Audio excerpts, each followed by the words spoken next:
வணக்கம், இது நம்ம சேனல் க்ரோ எக்ஸ்பர்ட்.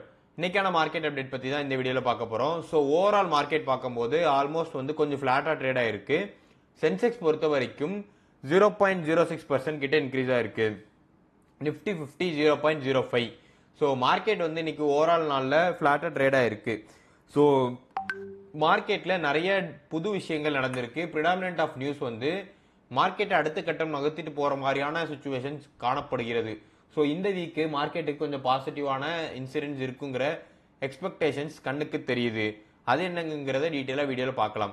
இது வரைக்கும் நம்ம சேனலை சப்ஸ்கிரைப் பண்ணாமல் பார்த்துட்டு இருக்கீங்க அப்படின்னா share market, career development, wealth creation, growth ரிலேட்டடான கண்டென்ட் தெரிஞ்சுக்க நம்ம சேனலை மறக்காமல் சப்ஸ்கிரைப் பண்ணிடுங்க. ஓவரால் டிஸ்க்ளைமர், நாம செபி ரெஜிஸ்டர்ட் அட்வைசர் கிடையாது. இந்த என்டையர் வீடியோவுமே எஜுகேஷனல் பர்பஸ்க்காண்டி மட்டுமே. மார்க்கெட் சென்டிமெண்ட் பொறுத்த வரைக்கும் ஆல்ரெடி சொல்லியிருந்தபடி மார்க்கெட் இன்னைக்கான நாளில் பாசிட்டிவாக மூவ் ஆயிருக்கு. பட் ஃப்ளாட் தான், ரொம்ப பெரிய டீப் பாசிட்டிவ் கிடையாது. ஸோ மார்க்கெட்டில் ஓவரால் ஃபியர் இண்டெக்ஸ் வந்து +1.41% கிட்ட ஓவரால் இன்க்ரீஸ் ஆயிருக்கு. பெருசாக பேனிக் ஆகிற அளவுக்கு இல்லை. இந்தியன் மார்க்கெட்டோட ஃபியர் இண்டெக்ஸ் வந்து ஆல்மோஸ்ட் 12-11ங்கிற ட்ரெண்டில் ட்ரேட் ஆகிட்டு இருக்கு. பட் என்னை பொறுத்த வரைக்கும் சிங்கிள் டிஜிட் நம்பராக இருந்தால் பெட்டராக இருக்கும். நிஃப்டி மிட் கேப் வந்து அவுட் பெர்ஃபார்ம் பண்ணியிருக்கு. ஸ்மால் கேப் வந்து கொஞ்சம் நெகட்டிவாக இருக்குது. பிஎஸ்சி 150 மிட் கேப் வந்து மாடஸ்டாக கெயினில் இருக்குது. பிஎஸ்சி 250 ஸ்மால் கேப் வந்து மாடஸ்ட் பாசிட்டிவ். ஸோ ஓவரால் இன்னைக்கான நாளில் நிஃப்டி பார்க்கும்போது 24,538க்கு ட்ராப் ஆகி 24,584 கிட்ட ஆல்மோஸ்ட் வந்து இன்க்ரீஸ் ஆயிருக்கு. ப்ரீவியஸ் க்ளோஸ் வந்து 24,570. ஸோ மார்க்கெட் வந்து ஸ்லைட்டாக பாசிட்டிவ் சென்டிமெண்ட்டில் போட்டு போயிருக்கு. சைட்வேஸ் தான். பியர் மார்க்கெட்டு சொல்ல மாட்டேன், புல்லிஷ் மார்க்கெட் சொல்ல மாட்டேன். இன்னைக்கான நாளில் ரொம்ப அபரிவிதமாக பெர்ஃபார்ம் பண்ணது நிஃப்டி ரியாலிட்டி அண்ட் மோசமாக பெர்ஃபார்ம் பண்ணது நிஃப்டி பிஎஸ்யூ பேங்க் 1.67% கிட்ட டவுனு. ஃபினான்ஷியல் சர்வீசஸ் பொறுத்த வரைக்கும் பிரைவேட் பேங்க்ஸ் வந்து ஆல்மோஸ்ட் லீட் பண்ணியிருக்கு. இன்ஃபர்மேஷன் டெக்னாலஜி பொறுத்த வரைக்கும் யூஎஸ்ல ரேட் எக்ஸ்பெக்டேஷன்ஸ் வந்து சாஃப்ட்வேர் ஆயிருக்கு. அதனால ஐடி ஸ்டாக்ஸ் வந்து இன்னைக்கான நாளில் பாசிட்டிவாக மூவ் ஆயிருக்கு. கன்சியூமர் டியூரபிள்ஸ்ல இன்னைக்கு ஹெவி லிஃப்டிங் நடந்திருக்கு. ஆயில் அண்ட் கேஸ் பிஎஸ்யூ பேங்கோட சேர்ந்து விழுந்திருக்கு. Pharma under performed. ஐடிசி இன்னைக்கு தர்மாடி ஆல்மோஸ்ட் 200 rupees போயிருங்கிற எக்ஸ்பெக்டேஷன் நிறைய பேருக்கு இருக்கு. எனக்கும் ஒரு பயம் வர ஆரம்பிச்சிருச்சு, 200 rupeesக்கு ஐடிசி போகுமா அப்படின்ட்டு. டாப் மூவர்ஸ் ஆஃப் டேன்னு எடுத்து பார்த்ததுல டைட்டன் 3.02%. ஃபினான்ஷியல் இயர் 2027ஓட கன்சாலிடேட்டட் Q1 ரிசல்ட்ஸ் வந்திருக்கு. ப்ராஃபிட் ஆஃப்டர் டேக்ஸ் 62.9% அப்பு.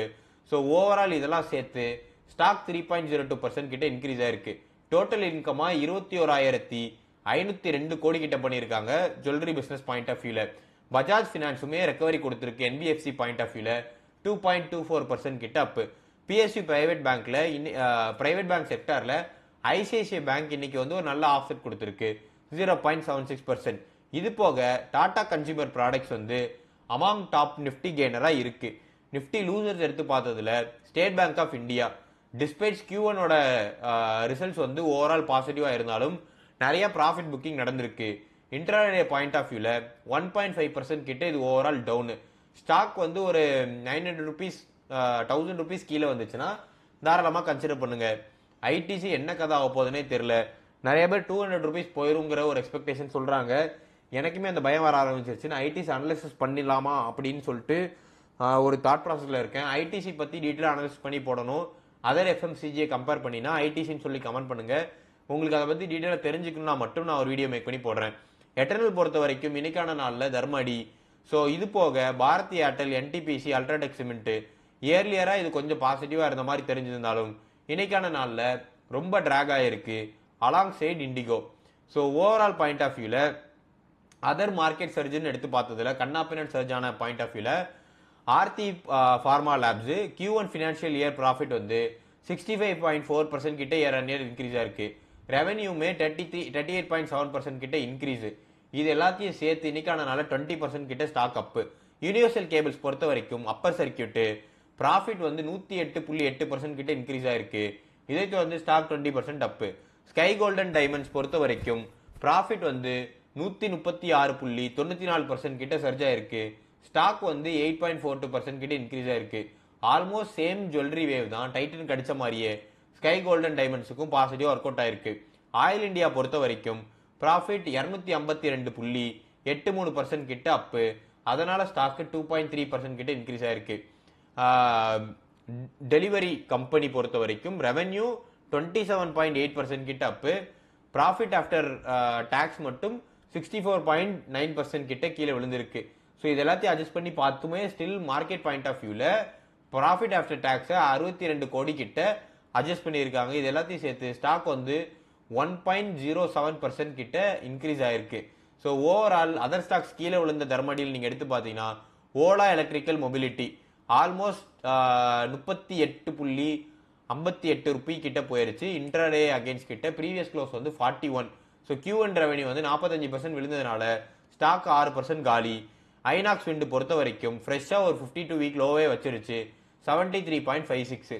ப்ராஃபிட் 34% விழுந்த உடனே 5.26% கிட்ட காலி. சல்சர் எலக்ட்ரானிக்ஸ் பொறுத்த வரைக்கும் ப்ராஃபிட் வந்து 53.4% down. So overall -5.58% down stock. Powermech project பொறுத்த வரைக்கும் profit 44% down, stock -3.26% down. HBL engineering profit 23.9% down, stock 3.23% கிட்ட down. Kaynes India technology revenue வந்து 40.47% கிட்ட இன்க்ரீஸ் ஆயிருக்கு. பட் ப்ராஃபிட் வந்து கீழே விழுந்திருக்கு. இவங்களால ரெவென்யூ ப்ராஃபிட் கன்வெர்ட் பண்ண முடியல. அதனால ஸ்டாக்கு -3.14% டவுன். ஸ்டட்ஸ் ஆக்சசரிஸ் பொறுத்த வரைக்கும் ப்ராஃபிட் 39.3% கிட்ட டவுனு.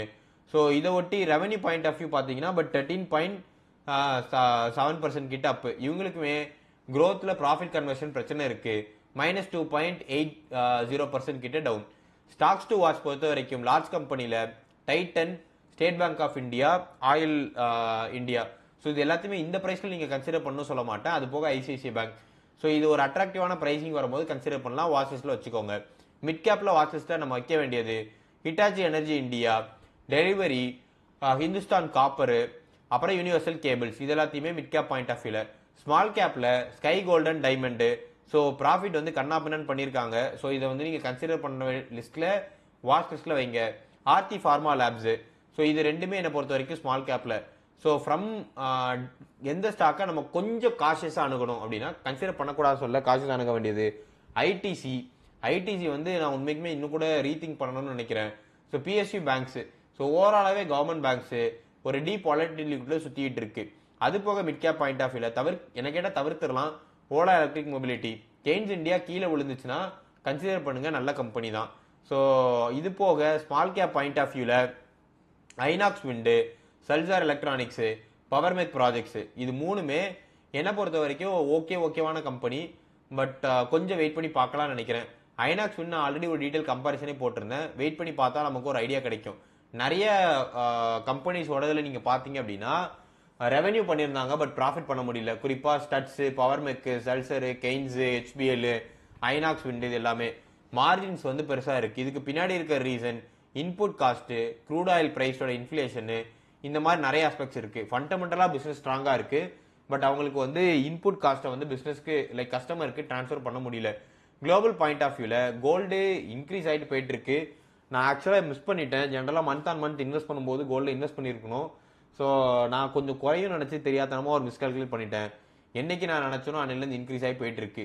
சில்வருமே அதை தொடர்ந்து இன்க்ரீஸ் ஆகிட்டே இருக்கு. ஸோ கோல்டு சில்வர் கொஞ்சம் ஹெட்ஜில் இருக்கு, கொஞ்சம் கூல் டவுன் ஆகலாம். எனர்ஜி பாயிண்ட் ஆஃப் வியூல பிரெண்ட் க்ரூட் ஆயில் வந்து ஆல்மோஸ்ட் 84 கிட்ட ட்ரேட் ஆகிட்டு இருக்கு. 80 கீழே வரணும். ஸோ கரன்சி ரேட் பொறுத்த வரைக்கும் ரூபி 95 கிட்ட இருக்கு. ஸோ 95ல ருப்பியை டிஃபெண்ட் பண்ண ட்ரை பண்ணிட்டு இருக்காங்க.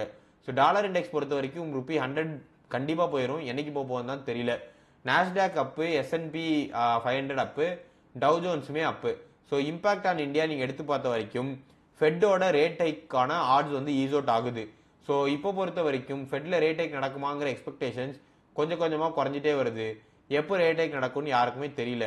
ஸோ ஓவரால் பாயிண்ட் ஆஃப் வியூல கீ நியூஸஸ் பார்த்ததுல பாலிசி ஆர்பிஐ பாயிண்ட் ஆஃப் வியூல அவங்க முக்கியமா 2 த்ரெட் பாக்குறாங்க. ஒன்னு மான்சூனு, இன்னொன்னு இந்த inflation on crude oil. So இதை தவிர்த்து அவங்க சைட்ல எந்த ஒரு பிரச்சனையும் பார்க்கல. ஜிஎஸ்டி கலெக்ஷன்ஸ் வந்து அருமையா இருக்கு. ஆர்பிஐ வந்து ரெப்போ ரேட்டுமே அதே இதில் ஹோல்ட் பண்றாங்க. க்ரோத் ஃபோர்காஸ்ட் பொறுத்த வரைக்கும் எனர்ஜியும் ட்ரேட் டிஸ்ரப்ஷனும் நடக்கிறதுக்கான வாய்ப்புகள் ஜாஸ்தியா இருக்குங்கிற மாதிரி கமெண்ட் பண்ணியிருக்காங்க.